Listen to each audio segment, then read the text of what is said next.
Welcome to the Amazing Truth Podcast, a podcast where we focus on real issues and have real talk, and as always, provide a biblical perspective.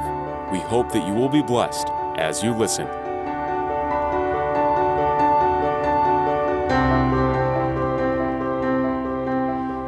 Hello and welcome to the Amazing Truth Podcast. This is the Amazing Truth Minute. This is the Amazing Truth Podcast. The Amazing Truth Podcast. Listen to us on Spotify, Apple Podcast, Google Podcast, and Stitcher. Like us on Facebook at the Amazing Truth Podcast. The Amazing Truth Podcast. Real issues, real talk. Our Truth Minute today will focus on Hebrews chapter 4 verse 15. And it reads, "For we do not have a high priest who cannot sympathize with our weaknesses, but was in all points tempted as we are, yet without sin." You see, folks, empathy is a characteristic that helps relationships thrive. When we sense that someone has compassion for our suffering, it builds trust and intimacy. On the other hand, if we suspect someone has no desire to show empathy, there is a good chance we will withdraw. The writer of Hebrews pointed out that Jesus, our high priest, can empathize with us in every situation because he was tempted in every way during his time on earth. Yet, he did not sin. And now, regardless of the reason for our struggles, Jesus understands our situation. There is no reason to avoid him or isolate ourselves for fear of being shunned. The scriptures invite us to approach Jesus in prayer and share exactly how we are feeling. We don't have to hold back or filter what we say because God's people have permission to be transparent with him in prayer. Now, Jesus both understands our weaknesses and serves as our source of our strength to overcome them. And that is the Amazing Truth Minute. The Amazing Truth Podcast. Real issues, real talk. There we go. Kenan, Yeah, how are you today? I'm doing wonderful, Ezra. It's good to be back. It's good to be back. Good to be back. You know, we say, oh, we're good to be back. We never left. We never left. No, it's good to be back. It's good to be back. Listeners, friends, everyone out there, we just want to welcome you as we tune in to another exciting episode. And we are excited because today it is going to be a very, very good day. It's going to be a very good day. Maybe day or night, depending where people are listening. But we're just excited about this episode. But before we jump into it, Kenan, we have a few things that we just want to bring to the attention of our listeners. Number one, we're grateful that we get to do this work. Yeah. We thank you all for subscribing and listening. But what you don't realize, and we want you to realize, is that you listeners, thank you for those who write to us and reach out to us. And thank you for the guests who come and sit in these chairs and encourage and bring hope to other people and encourage them. So there is a story that, was shared here and someone listened and started following us, right? Yeah. And we connected, we've been in, together, and we just want to share that our friend who reached out to us, unfortunately, something happened to him. Yeah, something unfortunate. But was fortunate or unfortunate, but he's currently incarcerated. Yeah. And when still in there, was able to call and got our call numbers and reached out and shared with us the story. And as Amazing Truth Podcast, we have decided to take up the challenge to help him out because we believe he needs our help, right? Yeah. And let me point out something.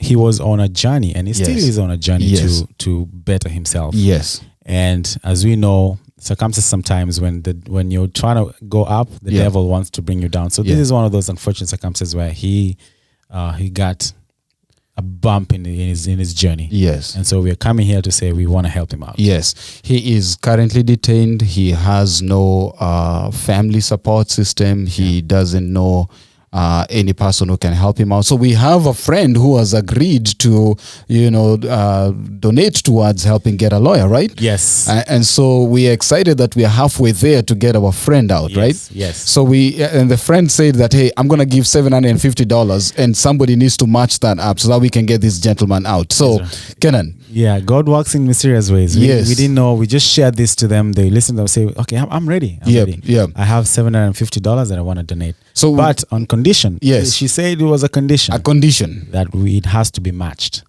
So now, listeners, today we are starting on asking. We are starting by asking, please help us raise $750 to match so that we can get this friend of ours who has been encouraged, who has been on a journey, who has listened to this podcast, and they would like to, we would like to help them. And they will come one day and share their story here and how that journey was. So how can people give? And before you say that, the money is going towards legal help. Legal help, yes. Trying to help him keep his house. Yes. Yeah. So the 50, is it 1,500? Yeah, 1,500. That's not enough. Yes. We need more. So if you can give more. Yeah. Yeah. We will So appreciate. anyway. So we're gonna do a drive. Let's say let's do a drive. $750 1 week. We're matching that up so that we can get the legal help started. We can start getting. So people can go to our website, Amazing Truth Podcast. Amazing Podcast at .org, and we're gonna see the handles there. Please send something so that we can get, and we'll be updating you on our social media. Follow us. We'll give more information. Be part of the journey as we start this. But today, And Ezra, hold on. If you know us personally, you have our cash apps. Yes. Please Hit us up, Hit us up. Send that, and we'll make sure we gotta help someone. Yes, we're gonna help someone out. So thank you for listening. Thank you for joining. But now it's not about us. But already today it wasn't about us. That part, right? Yeah, we've learned. We've learned. So today we just want take more time. We just want to transition to, we have a special guest with us, man. You're not ready. We are not ready for this. We have a special guest. Our guest has been someone that I have seen, known, been around, and I'm excited just to sit with him. Kenan, what about you? I have known this guest for a long time. He's been my mentor. We've shared memories and moments together. So him sitting here. You were his mentor? He was his man. He was yours. Oh, okay. All right. Can I mentor someone? I was asking. It's a privilege. It's a privilege, and we don't want to take much time. We want our guest to introduce himself, and then we'll take it from there. So, guest, tell us your name and tell us why you chose to be here and what you're looking forward to. Thank you very much for amazing podcast to have me. My names are Alex Isoe Mingate, and it's a privilege to share my story.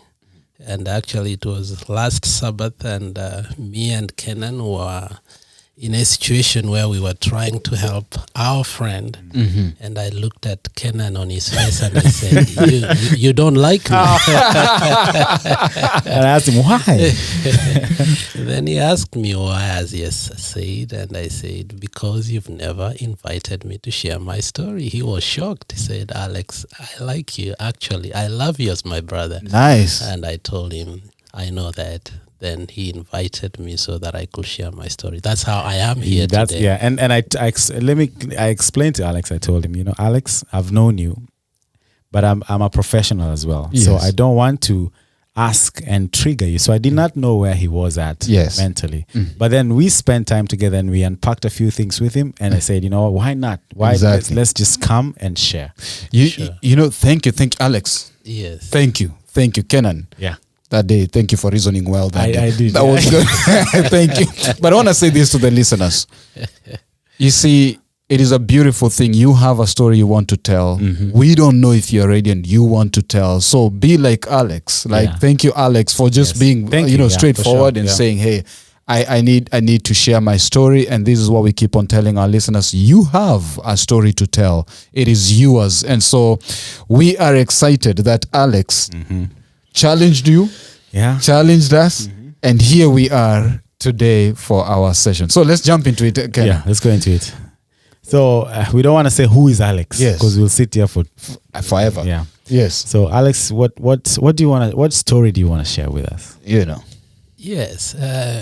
My story is about my addiction and my recovery. Okay.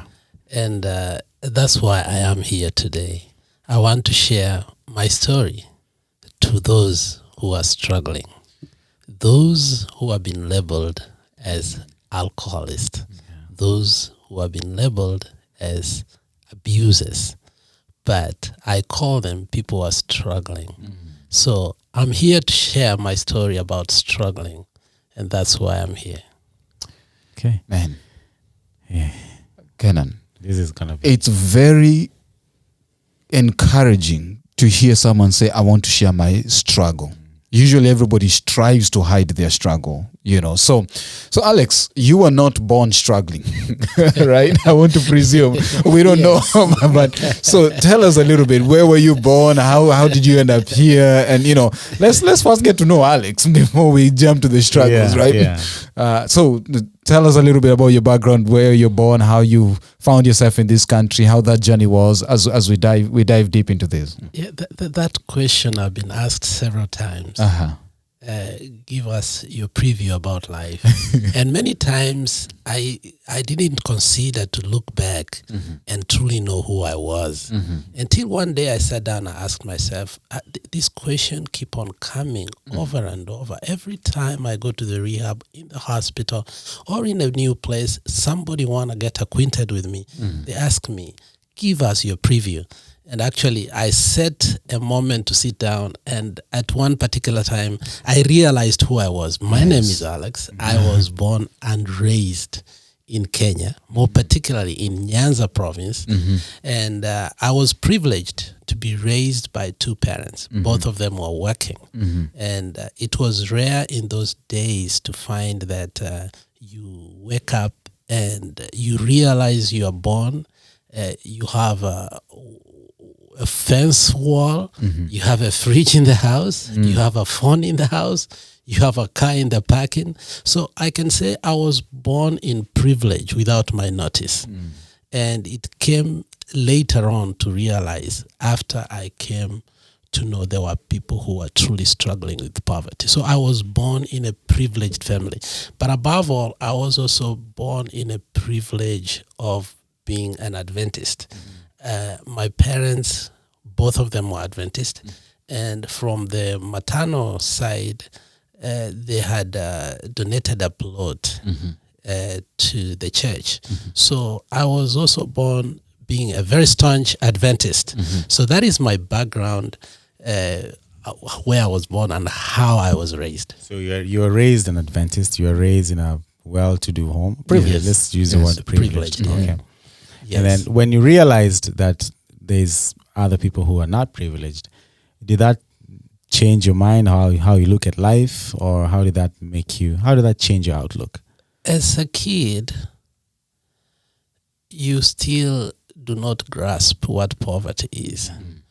But there was to an extent where I could offer an olive arm to others. For example, every time I finished a class, let's say 2, I had all those books, skills books that we used to have. Yes. I could donate them to my cousins, and I'll make sure that what I knew from I went to privileged school too. We used to call them papers, the exam papers. Yes. I used to make sure that I had photocopied them. In our time, we used to Xerox them. And make sure that each and everyone who was your follower had them, so that they could have the privilege of education the same way you had. So I could say that that's how, in my little sense, I could give back. Yeah. Yes. So Alex, I'm hearing that you are born in a privileged or well-to-do family. You have a decent, normal upbringing with both parents. You know, life seems to be just normal, that you don't even realize the poverties and the struggles that other people are living through. So born and raised in Kenya. So at what age did you because you're in the US, so at some point you had to relocate, at what stage, and how was that journey for you coming here? Did you move as a whole family? How did you end up in this country? Yeah. Let me say this. Even in our privilege, there was still a dent. Yes. My father was an absentee father. Okay. My father was in the US. Okay. he came here to study. Oh, okay. And my mother also was kind of like an absentee mother too, once in a while, because she also was a medical engineer. And being the first woman medical engineer in Kenya, she traveled a lot. So we did not have the privilege to be with them all the time. So when we finished our 12th grade, which is Form 4, at that particular time, if you remember, the education system under Moi, when you go to the university, you could spend up to 8 years because of the strikes. Yes. So my parents decided, no, we cannot go to the university in Kenya. So we were shipped to India at a very tender age. I wasn't even able to get a passport by then. But somehow, anything is possible in Kenya.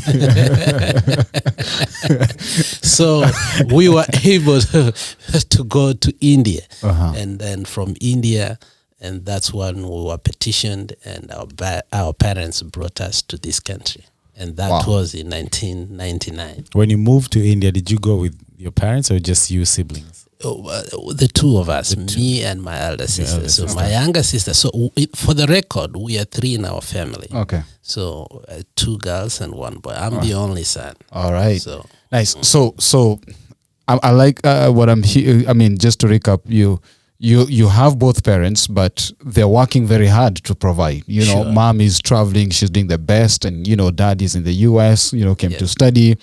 And so for the most part, during that period of time, there are moments where you are raising by relatives or house help or somebody else who's not the immediate parent. Okay. So now you go to India. I didn't even know you had that route to India. I didn't know. You and Ken have something in common. No, but he said he was shipped. He was shipped. If you ask, if you ask anybody that went, that is the term they're going to use. Oh, really? Shipped to India. But that's a story for another day. That's another day. So you're shipped to India. yes. How old are you when you go to India? I was tenderly 17. 17. So you're at 17 in India with your older sister. Yes. So these are 2 perhaps teenagers in a country where it's foreign, and you're by yourselves. Your mom is back in Kenya, I presume, at this point, and your father is here. Yes. So okay. Wow, and as you know, well, you don't know Israel, but going to a country like anywhere in Southeast Asia, it's the privileges of working and driving and all this. These are nothing. You have to fend for yourselves, and whoever is there that supports you, it's already a tough life. Okay. So I think there's more to that. Just going to India and what that made you as a person. But Kenan, I don't want us to miss this point. Right. The parents are working very hard to see the best for their children. Exactly. This is the best, go to the best schools, good jobs. I mean, hard-working parents, but also at a very early and tender stage, maybe where you also need that guidance and shaping and stuff. You're also finding yourself out there by yourself. So now, let's now take the plane to the US. So you were you shipped to the US again? And how long were you in India? In India? 3 years. 3 years. So 3 years. There's something I want to say about India. When we got to India, we landed at Mumbai Airport, International Airport. That is Mumbai Central. Yes. And when we alighted from there, what we didn't know that we did not have actually the admission. The admission you get in Kenya is not admission. It's called provisional admission. So when you get there, so you went with provisional results. You have now to look for the real admission. When you get to India, no school actually call you. You were given fake papers from Jogo House. My friend, when you get there, they tell you, where's that admission letter? They take it and they tear it. Really? I need that for school, said my friend. So what happened for us? Now I'm building the story of my sobriety, my addiction. At the airport, we found a couple of people, and with our green knowledge, no knowledge about India, we gave them our admission letters. They said, "Oh, that is where we're going," and they used to call that place a station. That is our station. So with faith, we allowed ourselves to be their guest. And we were going to Punjab. So for us, we went to Punjab. We got to Punjab. After 1 week, we went to look for the admission. And 2 weeks later, I realized I was in Gujarat and I wasn't in Punjab. And wow, that is another story of how other things came in. Yeah. But let's because I think there's in India it's easier. Alcohol is cheap, or Exactly. any other substance to be. It's easily accessible and it's affordable. Yeah. Did you taste? Or you're 17 at this time. Did you indulge in any of those vices No. when you were there? Now, this is where the problem started. If you are well familiar with India, India has dry states and dry towns. Dry states many people do not understand what dry state is. And actually, I realized there's a dry town, Dallas. Somewhere in Dallas, some zip code is dry. Dry means no alcohol can be bought there. There is no liquor store, nothing at all. You have to go out of that zip code.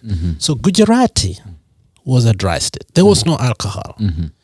And the catch was the university that I went to, the people, almost all of them had people who had stayed there for 3 years.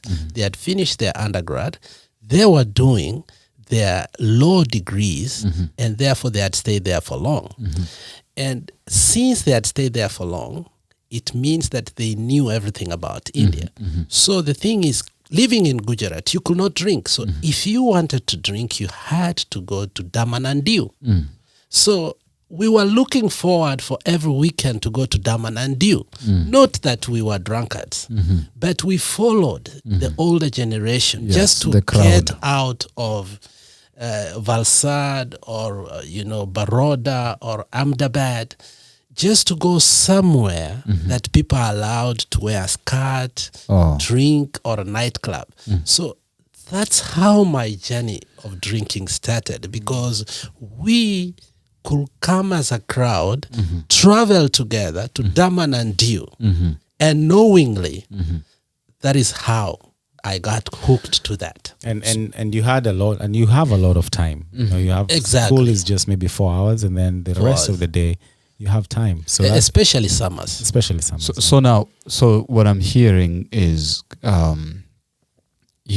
there's a need for social life, like going far and with a team, with friends, with people. There is a level of get out of this regular environment, break it. But the environment that now you're walking into is an Yes. environment where there's a lot of drinking, there's a lot of partying, there's all these, there's all that. But again, you're 17. You're 17, yeah. You're falling. Well, that's not an excuse though. I'm not saying it's an excuse, but at that stage, it is. Yeah. It's a big factor. Yes. In the decisions you make. So at that's the period now you start getting into alcoholism. Yeah.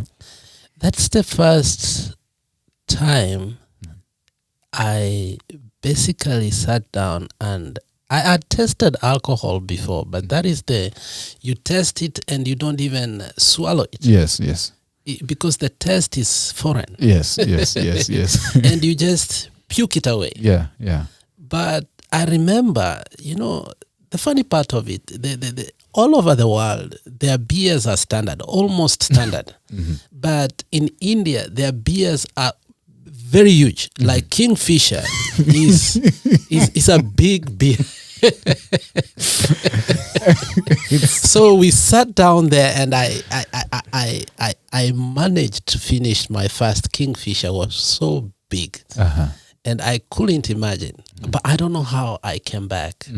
It was a long drive, but I remember I was in Daman and Diu, but the next day I found myself in Surat.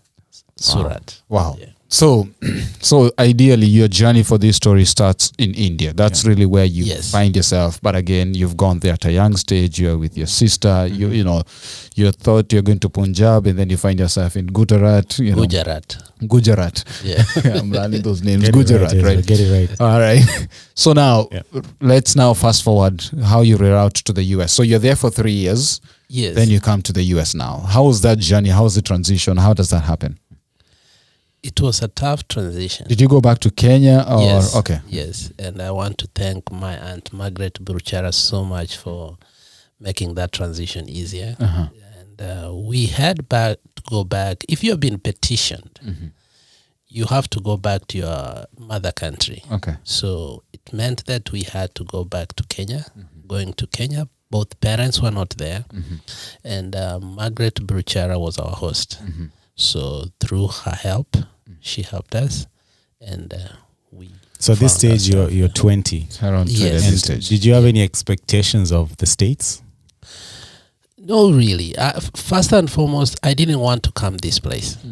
And if there was anything, I fought so hard not to come. I'd already loved India. The competition was very good. I took economics, and actually I came to love economics so much. In my first year, I was the first Kenyan ever to receive. Every year when you do your exam, exceptional students are given rewards. But in Gujarat, you are actually given a real gold medal. So having received my first real gold medal at first year, it was something that I didn't want to lose, because if you cannot finish, you have to give it back. So it meant that I had to give it back, because it's like a relay. When you finish, you give it to somebody else. Yeah. So I had to do my exams quickly before graduation, but you need to graduate and give it to somebody else. It was the lowest moment of my life. It was really low. So you've been attached to India. You want to relocate now. You don't want to. But finally, eventually, you end up here. Yeah. I ended up here. So how did that transition when you came to this country? How was that? How was your experience? Very tough. Very tough, because first and foremost, absentee father and absentee mother. And my mother may wonder, why am I calling her absentee? Absentee in this way. And I think I swore in my life that I'll never take my child to a boarding. I went to a boarding at a very young age. Okay. And remember, we used to only close school for only 1 week. So it meant that first time you saw your parents only 1 week. Second time you only saw your parents 1 week. December when you come, my mother might be out. So we actually never saw our parents. Okay. So by the time I came here, I realized people who want to give me direction and rules, which were never there in my life. So you lived you're growing up without any guidance, and so I'm assuming you're making rules of life by yourself, right? Yes. Okay. I was making most of the decisions I had made up to that point were my own. Your own decisions. So Yes. how old were you when you went to boarding? Very young. Okay. Very young. So you go primary school, I'm presuming very young in primary school. Extremely young. Okay. Right. Yes. So you spend your early childhood life in boarding school. You Yes. go to high school in boarding school. You Yeah. finish boarding school, you go to India. Yeah. Spend 3 years there, you come. Now, this is the first time in your life where you're sitting at home with your parents. Both parents. And it's like, what is this whole new world that I'm walking into? So, but your parents were working hard because they wanted to provide. Of course. They loved you and all that. But did you understand that they were working? You're absent because they were working hard. Did you? What was in your mind? Yes. Yes and no. Yes, because they told us. No, because as time came by, I realized that all this time I never understood. There was a resentment built in me that was so subtle. And I think to many of us, it is there. And that's why, until today, because I remember one time I asked my sister, why don't you call mom even once a month? He said, we never used to talk to her the whole time. She was comfortable with it. Why does she want me to call her? And it dawned on me that even now, some of us who are in this country don't call their parents because we never interacted. They were parents in terms of providence, Yes. not in terms of relationship. So I think that is when I realized there was a resentment in me. Was. That's a key word. Was is a key word. And we'll probably go into see how you process that and how you. Yes. But that's, yeah. Kenan, there's something here in terms of again, epigenetics. Last week we're talking about a situation where is something that you don't even realize yourself. It becomes a part of you. You normalize it, and then later on, it becomes something that is handed down. Just listening, how huge that piece of relationship, like just parent-child relationship, and it's so hard nowadays when you look at the younger generation growing, and it's like we are working so much as parents. So you see that even in the current society, and we don't know what that does to kids. So fast forward, go ahead. Can we let's just take this moment here and just say, can you talk to parents? Yes. Parents who are probably absent, and they probably they have good reasons why they're absent. Just talk to them, and also talk to the kids who are in that home. Just for a minute. Yeah, I would like personally to talk to fathers first, because I'm better in a position to talk as a father. When you're absent, yet you're providing, it is not enough. It's not enough because at some point when there is an intersection in life, and we receive everything. We receive education, we receive clothes, we receive everything we can. But when you get to a point, you start working, you must start giving back. You start giving back, not the education, not the clothes.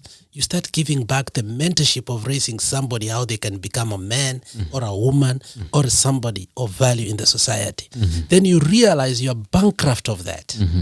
Because you were never given that. And I hope they realize what I'm saying. What you received is only education. What you received is only clothes. So it's so easy for me to be sending money, wave, and never be able to have a relationship. It's easier for me to go KNG and send my father a suit, but we don't have a relationship. So I will give you back what you gave me.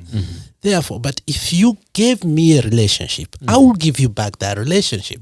So that is what I'm saying. The key to that is I was not given a relationship. I was given presents. I was bribed. So I also try to bribe back. Yes. And is it safe to say, Ezra, that even if so when you say you are given education, I want to say that it's easy for you then when you have kids, and this is so you have to really intentionally correct that it's easier for you to give your kid the same thing. You know, that's what you know. That's what you know. I will come back on that because that is part of my story, and it's sad when I realized that was the trajectory that I was following. Okay. Without my knowledge. Let's put that on the parking lot because it's part of the story. So you come here in the US and now you're talking about a relationship. So explain that, being home with parents and now you're trying to build that relationship, and how did that journey pan out for you? It was a tough journey. Okay. It was a tough journey because it was also a tough journey for them. Because just being now the five of us, trying to make decision, all of us, which was so foreign to us, was not easy. Yeah. Either we had to listen or we had also to give our views. And in both ways we tried. It was colostrous. And in an essence, we had to start from square one to start understanding who each person was. I only realized I knew my sister. I didn't know my younger sister. I didn't know my father. I didn't know my mother. And it was very stressful, extremely stressful. And that pushed me to work harder, to stay at work than at home. Kenan, I told you this was going to be heavy, right? But looking at this, Kenan, something that jumps to mind is, relationships are built over time. At this stage, you're 20 plus, Yes. Your older sister is 20 plus because she's older than you. Your younger sister is not far away from you. So and your parents, they've lived many years. You're looking at a relationship that was supposed to be formed over 20 years. Yes. And now all of a sudden you have to rebuild that maybe in a month, in a year, because you have to coexist. You have to live together. and how challenging and hard that can be. Will I be wrong if I said that relationships is something that we ought to be intentional in doing? Because if we don't, a time will come where we are faced with them and we have to make. Will I be safe to say that these actually forced you as a family to sit and say we need really to know ourselves because circumstances brought you to that point? It did. It brought us to a drawing board, and it disrupted our normals. Everybody normal was disrupted. We had this new normal that wasn't normal. It was abnormal. Psychology, they call it dysfunctional. But, it is through disruption, again, the normal comes. And I believe, I thank God for that moment, because it was rough, but in the end, it smoothened. What role did your parents at this time now? What role were they playing in your life? Or they provide? Yeah, I don't know. Yeah, what role? Yeah, what do you see them as at this time in life? When Mandela divorced Winnie, I was very young and read a newspaper. He used a term that sometimes I use in life because it's good. He say it's not good to wash your dirty linens in public. Right. There are some things I will not go deeply on that. Yes. And I don't want to massage them that they were good. Yes. No, I don't want to sugarcoat. Yes. And because it's gruesome at that area. But what I'll say is this: what role? I still found that I was still fathering and mothering myself. Okay. I was still the father and mother of myself still. Okay. But as I said, over time, it was rough. But I thank God's intervention that over time, through the word of God, I was humbled more than the very dust under my feet to come to understand that it's a journey that I have to go back in time and be the kid and start growing. So going back to you said a statement, you enjoyed staying at work more than staying at home. Yes. How did you cope with this situation? Remember, in India now you have started drinking. Now you are here in this environment, in this state. There is transition from one culture to another because, you have the Indian culture, the Kenyan culture. Now you're in the American place. You have family. You're there. How did you cope? What did this do to your coping habits? What happens to your drinking and so forth? The drinking was social. Okay. Social drinking is when you get yourself in a place where there is alcohol. Yes. You can do it or not do it. Yes. At that particular time, it was basically social drinking. But I could say again, because of the lifestyle we develop in college or in our areas of growth, they tend to follow us. So in the Indian culture of studentship, anybody who has gone to India will tell you we loved to socialize. In the evening, we could sit together, and Kenna knows this very well. So I yearned for that. So in Thursdays, we used to have a place called Blue Nile. Yeah. So we could go there. Not really we wanted to drink, not we wanted to dance, but just to be there Socialize. and kill time. So that became our new normal again. We could go to Blue Nile or to Boomerang, just sitting down and finding people because there was no place to find because we were working so hard. So at that particular time, I wasn't even drink. I could drink even maybe once in 6 months. But the fact is that I had planted the seed of alcohol in my body. Yeah. And at this point, again, we're going back home. There's not a sense of structure is not there. You're making rules for yourself. Yeah. And at this point in your head, whatever rules you're making are okay. It's good. Yeah. You're socializing. You're building yourself up from where you came in India, what you saw. So at what point now did you feel that okay, now it's an addiction? Or walk us through that journey.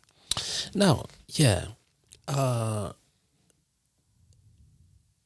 life is a journey, and a journey is a distance, And distance has both speed and time. Yeah. So from that time,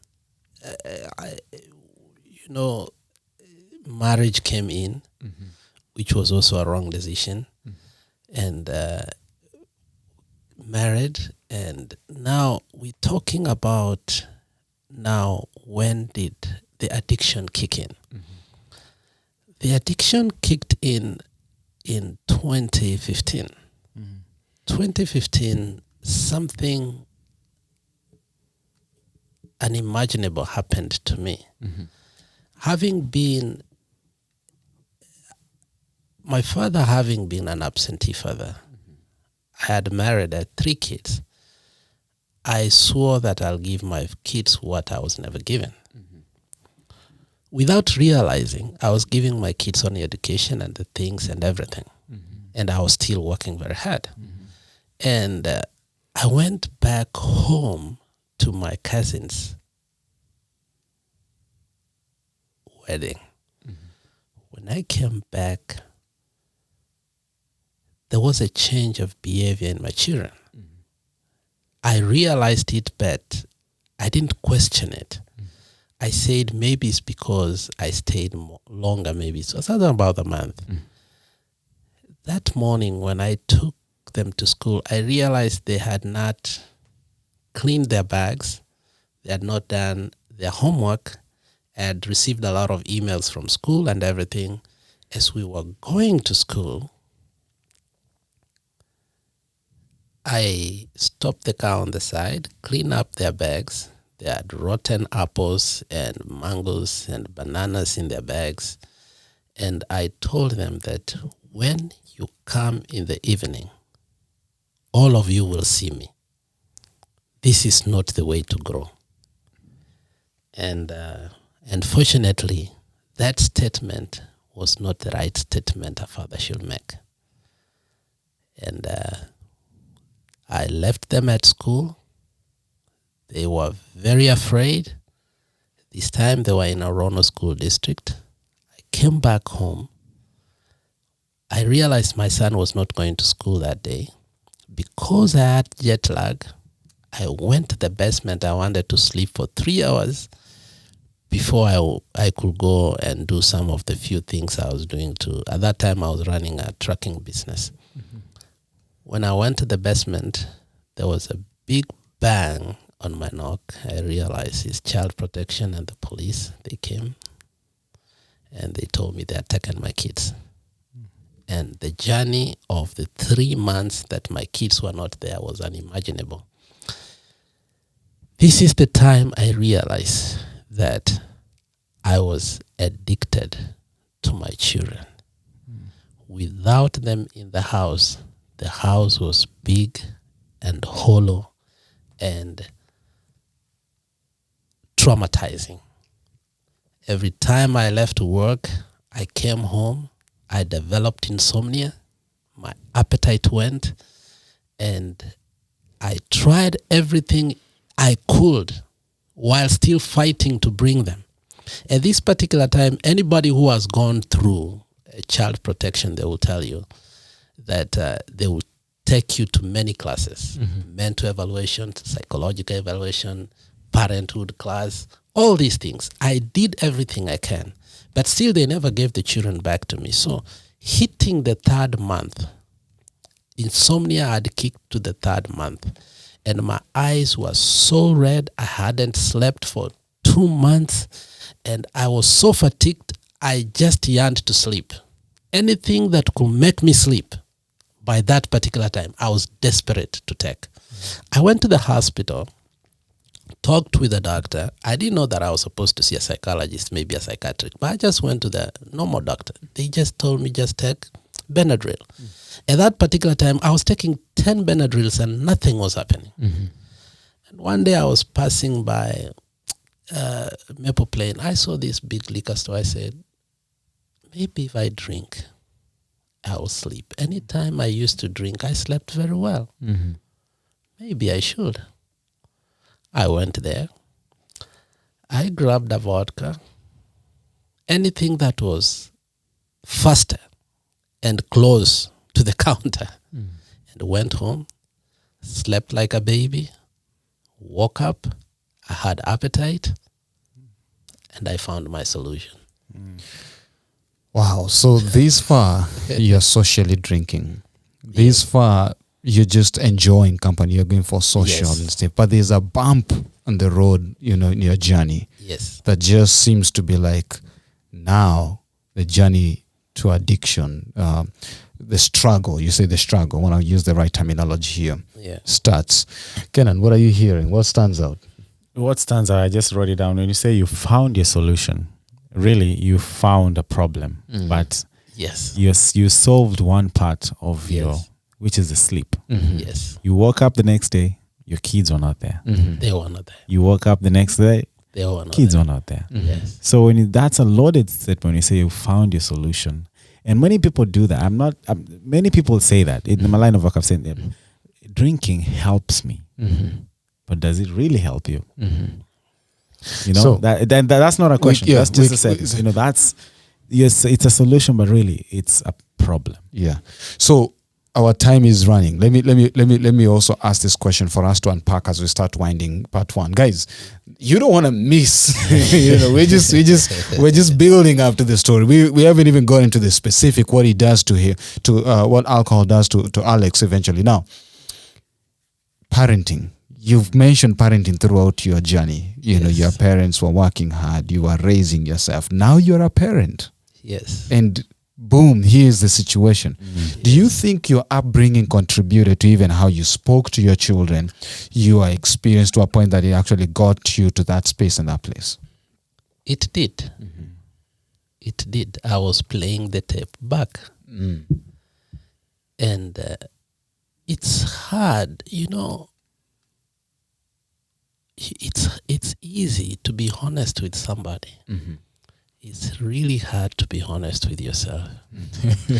The term deep point. rationalization is a big term for everybody, including the greatest names you can ever know.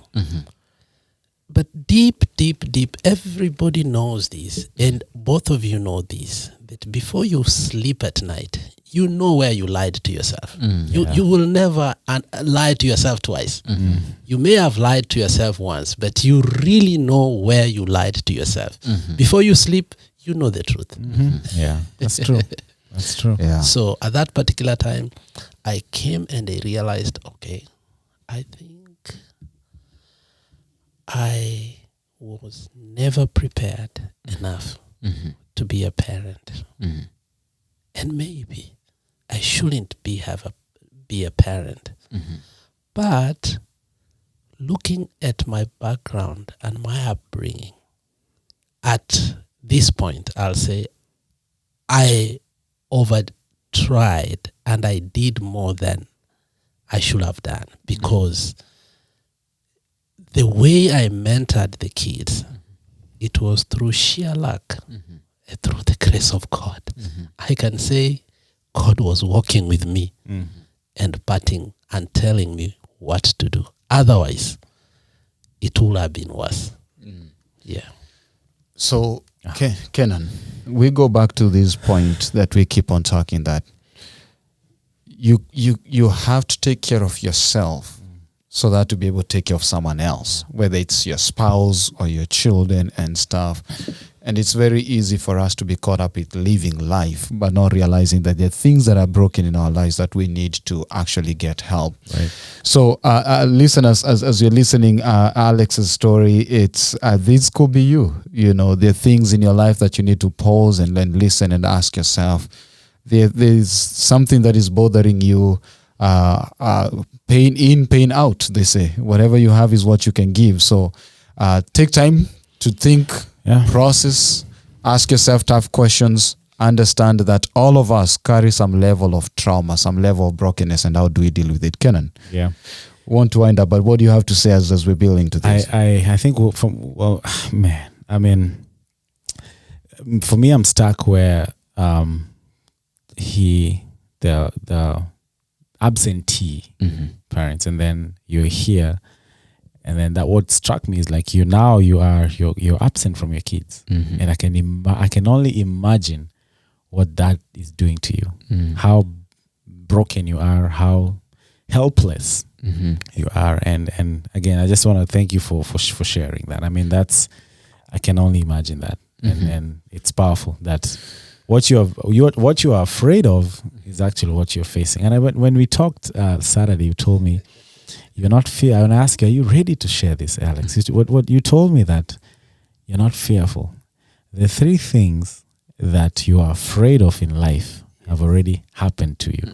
So there's nothing else that is making you fearful. And we'll go. Yes. And I don't want you to share. Don't share those yet. We'll come to that. So, Alex. Yes. Parting shot for this part. What at this phase of your life? Part 2 will start building now the journey to the depth of alcoholism. Yes. If you were to go back and advise yourself up to this stage, you're talking to the younger self, what will you tell yourself? I am very proud of myself. When we talk to people, a podcast, pulpit, our lives, we talk about our accolades.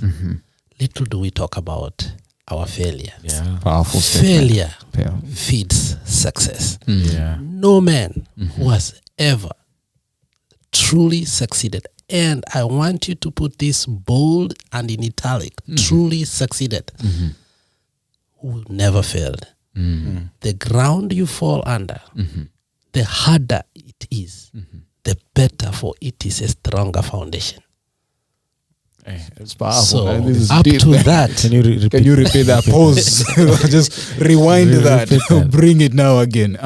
in a nutshell, failure feeds success. When you fight failure, you're fighting yourself, because failure is coming to teach you one of the most important thing in life. That is humility. Nobody becomes humble without failure. But success without failure brings one thing that is the worst in life. That is pride. So in short, up to that particular time, my first phase in life, I'm proud that I failed. Wow. Right. How do you come back from that perspective of life? We end the podcast part 1 right there. I mean, listeners, don't be afraid of your failure. Yeah. Don't be afraid of your struggle. Don't be afraid of your journey. It is your story. Be positive.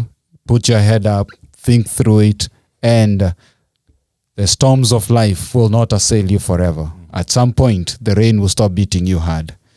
Till then, this has been our time. Yep. Next week we go to part 2, where we go into the nitty-gritty, the details of his struggle and how he's sitting here smiling. Yes. And why that smile is still on his face. Till then, subscribe, like us, follow us, contribute, donate. Let's set our friend free by helping him get legal aid. See you then next week.